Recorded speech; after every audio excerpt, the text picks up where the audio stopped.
বিএনপির বিরুদ্ধে যেরকম চাঁদাবাজির অভিযোগ আসছে অনেকেই বলছে, তো সেই জায়গা থেকে নির্বাচনটা তো এখনই দিয়ে দিলেই ভালো, আপনাদের দল বা অন্য যেসব দল প্রতিদ্বন্দ্বিতা করবে তাদের জন্য ভালো হবে।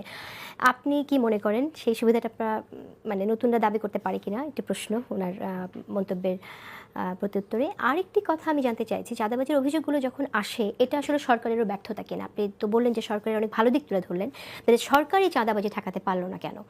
বিএনপির দিক থেকে কিন্তু বারবার বলা হচ্ছে যে যারা চাঁদাবাজি করছে তাদের ধরেন, তাহলে বিএনপির এই দাবির পরও তাদের দলের নেতাকর্মীর কাউকে এটা থামানো যাচ্ছে না, সরকার ব্যর্থ হচ্ছে কিনা, এভাবে দেখতে পারি কিনা আমরা?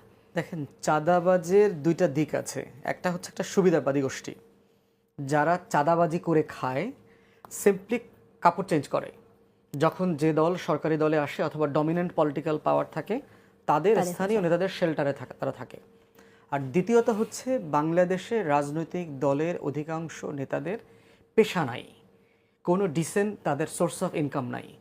এবং বাংলাদেশের অর্থনীতিবিদরা যেটা বলেছে সেটা হচ্ছে বাংলাদেশে সবচেয়ে বেশি কর্মসংস্থান প্রোভাইড করে হচ্ছে সরকারি দল। আওয়ামী লীগ থাকা অবস্থায় ধরেন 30-35 লক্ষ 40 লক্ষ মানুষের রুটি রুজি পরিচয় কর্মসংস্থান থাকা খাওয়া সব কিছু ছিল এই দলীয় পরিচয়ের উপর ভিত্তি করে।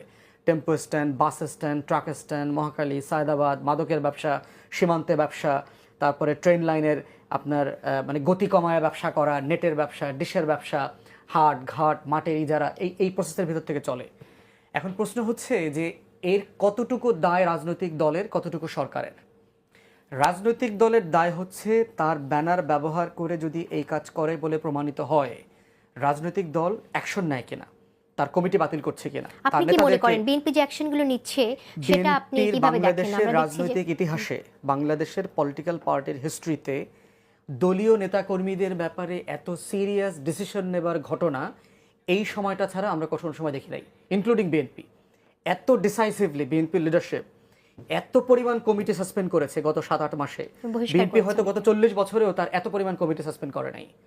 অতএব বিএনপি দল আকারে যতটুকু তার কাছে খবর যাচ্ছে, অভিযোগ যাচ্ছে, স্ট্যান্ডিং কমিটির সদস্যকে শোকজ করেছে, আপনি জানেন, একাধিক সদস্যকে শোকজ করেছে, সিনিয়র নেতাকে শোকজ করেছে।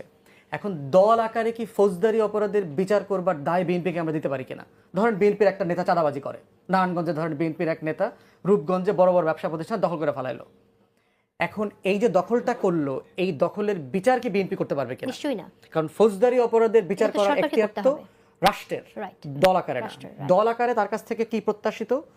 প্রমাণিত হওয়ার পরে ওই নেতাকে সে দল থেকে বহিষ্কার করছে কিনা, কমিটি সাসপেন্ড করছে কিনা, তাকে ইনডাইরেক্টলি মদত দিয়ে দলের মধ্যে রাখছে কিনা, তার আশেপাশে গুলোকে সে এমনভাবে পুষছে কিনা যে কাগজপত্রে করলাম বাট তুমি থাকো, কাজ করে যাও, চাঁদাবাজি কন্টিনিউ করো, এটা করছে কিনা।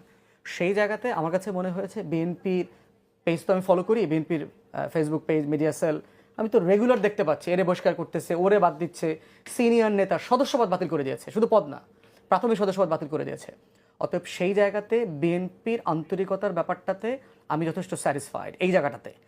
এর বাইরে প্রশ্ন থাকলে এটা আলোচনা আসুক, যে রিপিটেডলি অভিযোগ আসার পরেও বিএনপির নেতারা এটা অ্যাকশন নেয় নাই, তাহলে সমালোচনা করবো, আমরা কথা বলবো চাঁদাবাজি নিয়ে।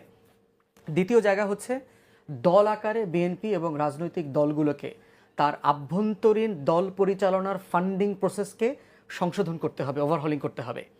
কারণ এটা একটা লং টার্ম দীর্ঘমেয়াদের সমস্যা।